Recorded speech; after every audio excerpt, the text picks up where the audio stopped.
I had accidentally volunteered for a shift on the sidewalk 3 weeks after he was born. And so I couldn't leave him at home, so I brought him with me. And I was conflicted about whether or not I was going to do that, because we want to give all of our direct attention to the women. And so I didn't want my attention to be divided between Damien and the women that I was trying to serve.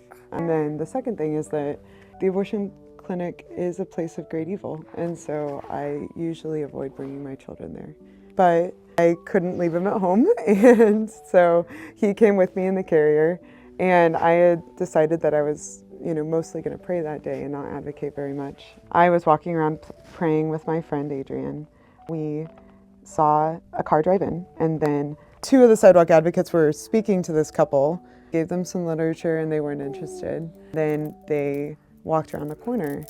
I had Damien in the carrier, and I just looked up at the lady and I said, "You don't want to do this, and you don't have to do this, and we can help you." It was something to that effect. And she said, "Well, thank you, but I'm going to go in now." And she walked in. We were there for another 30 minutes or so praying on the sidewalk, praying for her and the other ladies that were going in. We walked out to her car, and I thought, she had the pill abortion and was going home.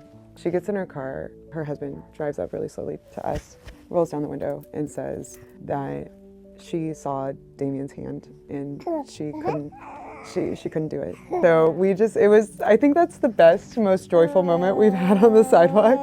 We just sat there and Damien, we just sat there and we talked to her about how beautiful this was going to be, how brave she and her husband were to choose life.